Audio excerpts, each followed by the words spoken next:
Hello students. So in the previous videos of this chapter we have read about the exercises 3.1 and 3.2 and we have done three modes of data handling, that is mean, mode and median, right? Now we are going to study about the graph. So what is graph?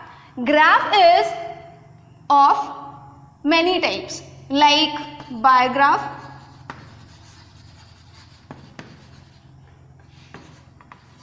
pie chart, line chart.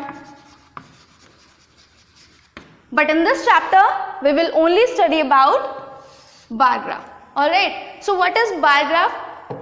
If the presentation of data is in the form of bars, like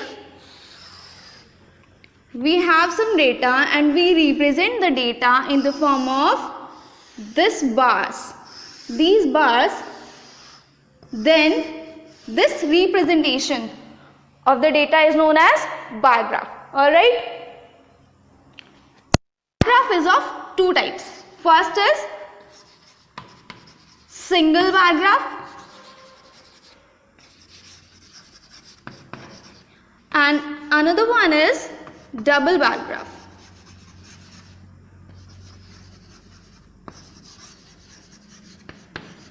Right?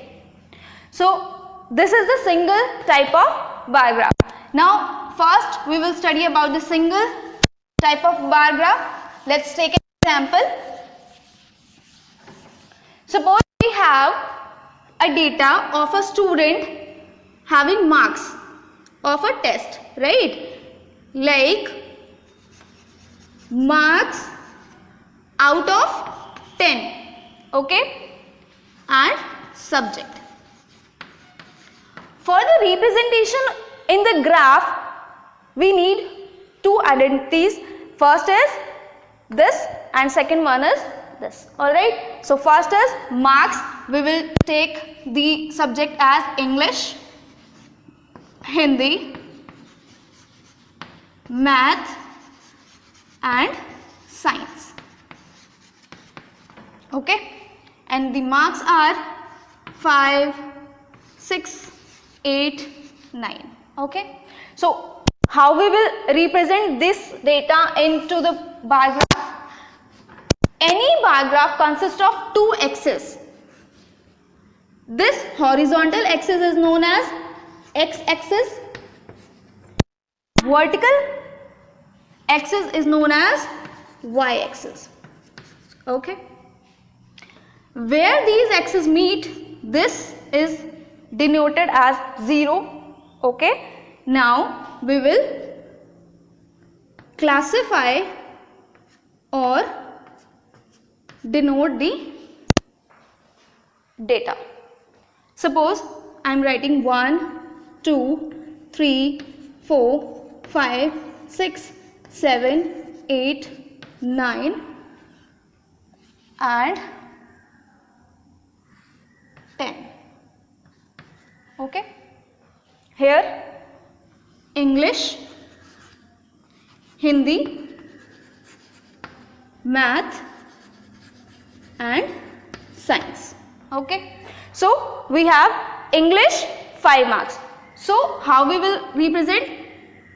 Here English consists of 5 marks. We will represent 5 marks in the form of bars. Next Hindi. Hindi has 6 marks. So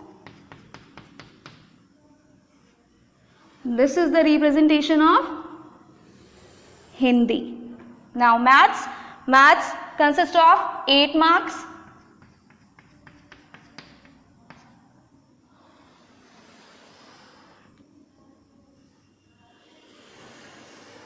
Now science. Science consists of 9 marks.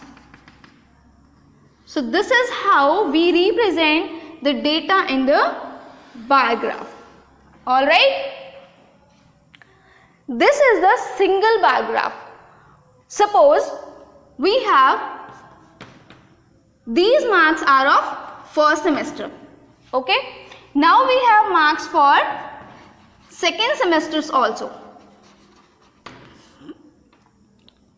6, 7, 9, 8. Alright. So, how we will represent this? We will represent this data like English. First data we have shown like this. Second data along with this data. Right. English consists of 6 marks. So, we will draw another bar with it to represent the double data. Okay. Now Hindi consists of 7 marks. We will again draw the bar along with the first one. Math consists of 9 and science consists of 8 marks. So this is how we represent the data if we have 2 entities to represent. Alright. Now suppose if these marks are not from 10, these are out of 100 and these are suppose. Okay. So how we will represent this in this form? Bar graph form. We cannot draw from 1 to 100 counting, right? So what we will do? We will take the scale.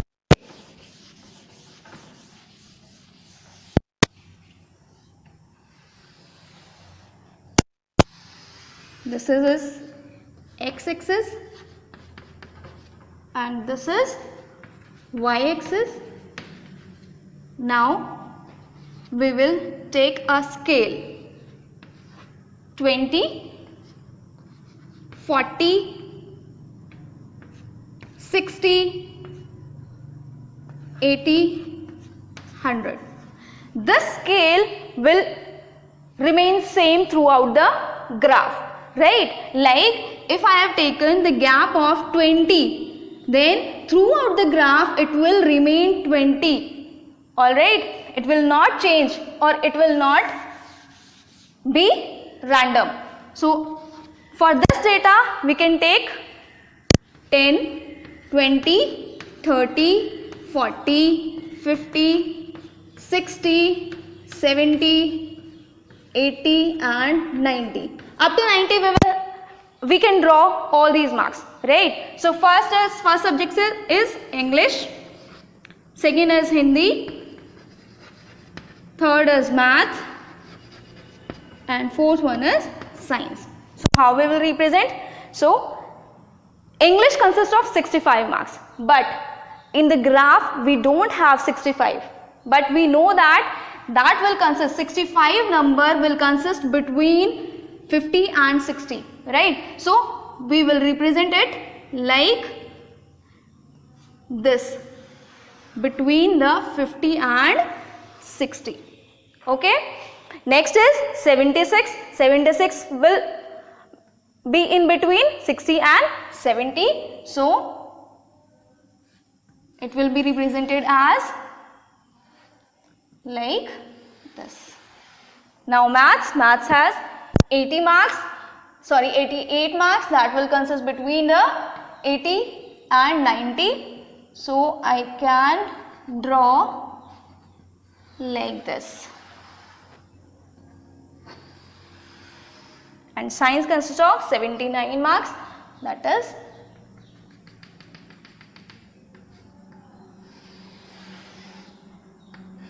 like this. So this is your bar graph. Exercise 3.3 is based on this bar graph. Let's do the exercise in the next video.